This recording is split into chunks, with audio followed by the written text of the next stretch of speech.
Hello friends, कहानियाँ किस्से channel में आपका स्वागत है। तो चलिए कहानी शुरू करते हैं। कुछ ख्वाहिशें बारिश की उन बूंदों की तरह होती हैं जिनको पाने की चाहत में हथेलियाँ तो अनायास ही भीग जाती हैं, मगर हाथ हमेशा खाली ही रह जाते हैं।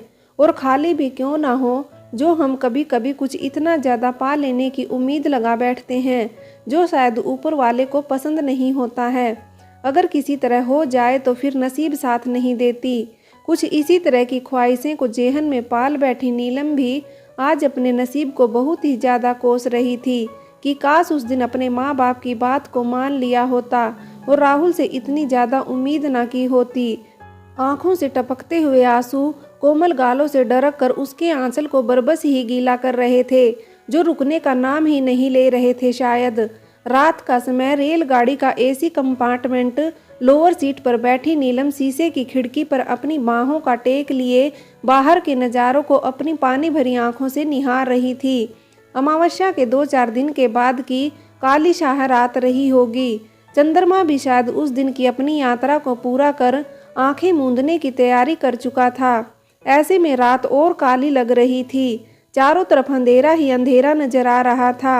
अगर कुछ दिख रहा था तो वो था दूर दराज के इलाकों में टिमटिमा रही बत्तियां थी, जो कि दूर से बुझती हुई मोमबत्ती सी दिख रही थी। छुक छुक धड़ धड़ाम छुक छुक की आवाज के साथ उस निर्जन वीरान सुनसान रास्ते की चुप्पी को तोड़ते हुए रात के अंधेरे को चीरता हुआ लोहे की पटरियों पर इंजन अपनी पूरी रफ्तार से एक दूसरे से जुड़ी बोगियों को ऐसे खींच रहा था, ना जाने उसे कितनी जल्दी थी अपने गंतव्य पर पहुंचने की।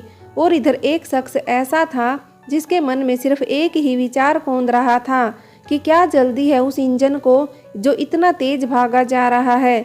नीलम के जेहन में एक ही बात बार बार उफान कर रही थी कि क्या ये वही राहुल था जो शायद 3 साल पहले मिला था। नीलम और राहुल की पहली मुलाकात विश्वविद्यालय के एक कार्यक्रम में हुई थी। नीलम स्नातकोत्तर के पहले साल की छात्रा थी जो कि राजनीति शास्त्र में एमए कर रही थी। दिखने में मध्यम कद की, गेहुआ रंग का चेहरा, साधारण सी लड़की थी। घर में 3 भाई बहनों में सबसे छोटी थी। इसके पिताजी प्राइवेट कंपनी में काम करते थे और माँ एक आदर्श गृहिणी थी। घर की इनकम इतनी नहीं थी, पर माँ बाप ने बेटी को पढ़ाना जारी रखा। घर से दूर होने के कारण नीलम कॉलेज के हॉस्टल में ही रहती थी। उधर राहुल सामान्य कद का सांवला सा लड़का, जिसके की चाल चलन और पहनावे से ही अंदाजा लगाया जा सकता था कि किसी अच्छे परिवार से ताल्लुक रखने वाला था। 4 भाई बहनों में राहुल सबसे बड़ा था। उसके पिताजी सरकारी स्कूल में प्रिंसिपल थे और माँ भी इंटर कॉलेज में लेक्चरार थी। चूँकि घर में बड़ा होने के कारण राहुल के ऊपर जिम्मेदारियां होना भी जायज थी। दोनों की मुलाकात कॉलेज के वाद विवाद प्रतियोगिता में हुई थी। शुरू से हर चीज़ में अव्वल रहने वाली नीलम आज भी वाद विवाद प्रतियोगिता में सब पर भारी पड़ती नजर आ रही थी, लेकिन इत्तेफाक से राहुल के सामने टिक ना पाई और राहुल ने बाजी मार ली और नीलम को दूसरा स्थान मिला। प्रतियोगिता संपन्न होने के बाद सब एक दूसरे से मिल रहे थे, तब उसे राहुल का नाम पता चला था। मिलने के बाद सब अपने अपने कॉलेज की ओर रवाना हो गए। इधर नीलम भी अपने हॉस्टल की तरफ धीरे धीरे कदम बढ़ा रही थी और राहुल भी जा चुका था। नीलम की आंखों के सामने एक चीज उभर कर बार बार आ रही थी, वो था राहुल का सांवला चेहरा। शायद वो चेहरा जो उसको अपना दीवाना बना गया था, उसके दिल पर अपनी यादें छोड़ गया था। कुछ दिन तो नीलम के लिए शायद सामान्य रहा, पर उसे ना जाने किस चीज़ की कमी सी लगती थी।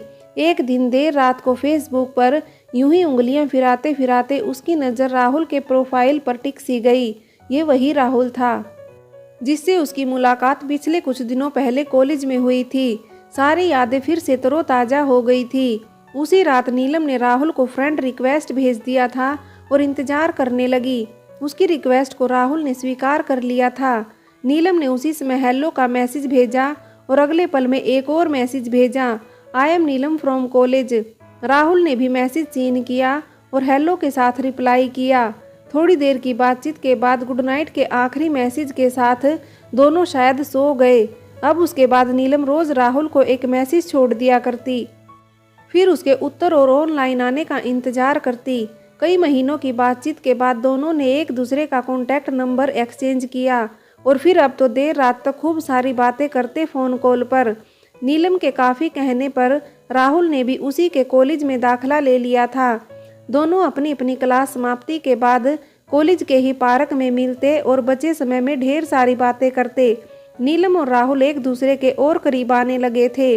दोनों एक दूसरे से प्यार करने लगे थे, लेकिन इजहार को लेकर दोनों अपने कदम पीछे खींच लेते थे। क्योंकि रिलेशनशिप में अक्सर देखा जाता है कि लड़की चाहती है कि लड़का उसे प्रपोज करे और लड़के चाहते हैं कि लड़की, क्योंकि इधर जो दोनों को अपने अपने दोस्तों में गर्व से कहने का मौका मिलता है कि लड़के लड़की ने उसे पहले प्रपोज किया है, और ऐसे में लड़कियां चाहकर भी नहीं करती। ऐसा ही हुआ कुछ राहुल और नीलम के साथ भी। आखिरकार राहुल ने कॉलेज से दूर नीलम को प्रपोज करने का विचार बनाया। दिन व स्थान को निश्चित किया गया, लेकिन इन सब प्लानिंग से नीलम को दूर रखा। मिलने वाली सुबह की पूर्व संध्या पर नीलम को कॉल किया और अगले दिन कॉलेज जल्दी आने को कहा। अगले दिन नीलम भी जल्दी ही अपना जरूरी काम निपटाकर कॉलेज के लिए निकल पड़ी। इधर राहुल भी नीलम का ही रास्ता देख रहा था। उसके मिलते ही दोनों बस पकड़कर निकल पड़े। कितना ही मनोरम स्थान चुना था राहुल ने। पहाड़ियों के बीच से गुजरती हुई नदी का किनारा था वो। यूं कहा जाए तो एक घाट के आकार का था वो स्थान। दोपहर हो चुकी थी। आस पड़ोस के कुछ बच्चे पानी में खेल व नहा रहे थे। उन सब शोर शराबों से दूर एकांत स्थान पर दोनों जाकर रुके। एकाध झाड़ियों की झुरमुटी के बीच से थोड़ी थोड़ी धूप आ रही थी। पास में ही बहती नदी पानी से परे किनारों की ओर आने पर हल्की गर्म बालू, उसके बाद पत्थर के गोल गोल टुकड़े, जो शायद दूर से बहकर आने के बाद बालू बनने से बच गए थे।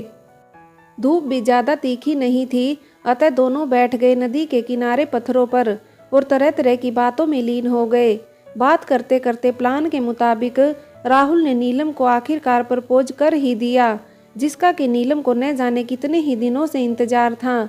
बहुत ही खुश लग रही थी वो, होती भी क्यों न वो, जिसे वो दुनिया में अपना मान रही थी, वो अब उसका हो चुका था। राहुल के गोद में सिर डाले उसके चेहरे को निहारती हुई अपने हसीन पल को गुजार रही थी। राहुल भी उसके चेहरे को निहार रहा था। आज इतने दिन बाद नीलम के चेहरे को ध्यान से देख रहा था। झील सी प्यारी आंखें जिनमें वो शायद खुद को देख पा रहा था, कितनी सुंदर लग रही थी। हल्के गुलाबी होठ मानो गुलाब की अध खुली पंखुड़ी जैसे मालूम पड़ रहे थे। नाक में विराजमान पीले रंग की छोटी सी नथिया उसके चेहरे की सुंदरता को कहीं ज्यादा ही बढ़ा रही थी। ऊपर से वो हल्के काले रेशमी बाल जो हवा के झोंकों से बार बार चेहरे को ढकने की कोशिश कर रहे थे। नीलम के बालों में उंगली फिराते हुए राहुल कभी उसकी आंखों को चूमता तो कभी उसके कोमल पतले हाथों को, और जब भी नीलम के गालों को चूमने की कोशिश करता तो वो बाल उसके होठों से पहले ही दस्तक दे देते थे। लेकिन आखिरकार ये होता भी कब तक, और बालों को हार मानना ही पड़ा, और उस पल को नीलम और राहुल हमेशा के लिए अपनी मुट्ठी में कैद कर लेना चाहते थे। आजकल के युवा वर्ग ऐसा बन चुका है कि अगर दो दिल एक दूसरे से प्यार करने लगते हैं तो प्यार के इस रिश्ते की मजबूती को दिखाने के लिए जिस्मानी संबंधों का सहारा लेने लगते हैं। यूं कहा जाए कि ये दिखाने के लिए कि आज से हम दोनों एक दूसरे के लिए बन चुके हैं, साथ ही जीने मरने तक की कस्मों वादों के साथ। लेकिन नीलम इन ख्यालों से दूर रहना चाहती थी। उसका मानना था कि जिस्मानी संबंधों को शादी के बाद इजाज़त मिलनी चाहिए। लेकिन इन ख्यालों से परे तरह तरह की प्यारी बातों के बीच राहुल के गोद में सिर डाले आंखों में देखते हुए अपने रेशमी बालों में घूमती अंगुलियों के बीच नीलम का समय कितनी जल्दी बीत गया पता ही नहीं चला। सांझ ढलने लगी थी, धीरे धीरे परछाइयां भी लंबी होने लगी थी। सूर्य की अस्ताचलगामी किरणें भी मीठी होकर जाने की इजाज़त मांग रही थी। शायद पंछी भी अपने घोंसलों का रुख कर चुके थे, और ये सब संकेत था अब नीलम और राहुल को भी अपने घर की तरफ कदम बढ़ाने का समय हो गया। हुआ भी यही। नीलम को हॉस्टल छोड़कर राहुल भी अपने हॉस्टल चला गया। अब तो दोनों एक दूसरे से कुछ ज़्यादा ही मिलने लगे थे, यहाँ तक कि दोनों ने एक दूसरे से शादी कर जिंदगी के बाकी बचे लम्हों को एक साथ गुजार लेने का भी सोच लिया था। राहुल के अपने घर में बड़ा होने के नाते उसके माँ बाप उसकी शादी कर और भी जिम्मेदारियों में बांध देना चाहते थे, लेकिन वे नीलम और राहुल के बीच चल रही इस कहानी से कई कोसों दूर थे। मतलब इन दोनों के रिश्ते के बारे में जानकारी से बिल्कुल अनजान थे। दोनों की पढ़ाई पूरी हुई और निकल गए सब अपने अपने घर को। कुछ दिन बाद राहुल को सरकारी नौकरी मिल गई और समय के साथ नीलम भी सेटल हो चुकी थी। सब कुछ पूरा हो चुका था। अगर कुछ बाकी था तो वो नीलम को राहुल के साथ शादी का इंतजार। लेकिन उसे क्या पता कि उसके नसीब में राहुल को पाना लिखा ही नहीं था शायद। राहुल के कहने पर नीलम ने अपनी सर्विस को राहुल के शहर में ट्रांसफ़र करा लिया था। नीलम राहुल के साथ एक ही फ्लैट में लिव इन रिलेशनशिप में रहने लगी थी। फिर भी राहुल ने इस बात का जिक्र अपने घर वालों से बिल्कुल नहीं किया। इधर नीलम के घर वालों को भी उसकी शादी की चिंता होने लगी थी। लेकिन नीलम घर वालों से राहुल से शादी की बात कह चुकी थी। तैयार तो उसके घर वाले भी नहीं थे, लेकिन उनकी मर्जी के खिलाफ वो राहुल से शादी करने को तैयार थी। कहा जाता है कि अगर दो दिल एक दूसरे को जी जान से चाहने लगते हैं तो उनको मिलाने के लिए पूरी कायनात एकजुट हो जाती है। ठीक यही हुआ नीलम के साथ और अंत में हार मानकर उसके घर वाले राहुल से शादी के लिए तैयार हो ही गए। क्योंकि दोनों लिव इन रिलेशनशिप में रहते थे, इसलिए एक दूसरे के व्यवहार के बारे में अच्छी तरह जान गए थे। कहा जाता है कि ऊपर वाले ने किसी को भी इस दुनिया में एकदम परफेक्ट नहीं बनाया है। हर इंसान में कहीं ना कहीं कोई कमी रह ही जाती है। कुछ ना कुछ कमी तो नीलम में भी थी, लेकिन जो कमी राहुल में थी वो था उसका शकी मिजाज का होना। इन्हीं शक की वजह से वह कभी कभी नीलम को गलत समझ बैठता था। इधर नीलम का उसके अच्छे परफॉर्मेंस की वजह से प्रमोशन हो चुका था और कंपनी की जिम्मेदारियां भी बढ़ गई थी, इसलिए ऑफिस से वापस आने में कभी कभार देर हो जाया करती थी। राहुल के पूछने पर उसके हर सवाल का जवाब वो सलीके से दे दिया करती थी, लेकिन राहुल के अंदर नीलम के प्रति शक का कीड़ा कहीं ना कहीं पनप चुका था कि उसका किसी अन्य लड़के से अफेयर चलता है, जिसकी वजह से यह देर से आती है। शक का कीड़ा एक ऐसे दीमक की भांति होता है जो किसी रिश्ते में लग जाए तो वो रिश्ता देखने में तो मजबूत लगता है, लेकिन अंदर से पूरी तरह से खोखला हो गया होता है। ठीक यही दीमक राहुल के अंदर नीलम के प्रति घर कर गया था और इस दीमक ने एक दिन मजबूती भी पा ली थी और राहुल का शक और भी मजबूत हो गया। उसने नीलम को किसी अन्य लड़के के साथ देख लिया था जो शायद उसके ऑफिस का जूनियर था। घर पहुंचकर नीलम के बार बार कहने पर भी राहुल इस बात को मानने को तैयार नहीं था, क्योंकि उसके देर से आने की बात को इस दीमक ने और मजबूत शक में बदल दिया था।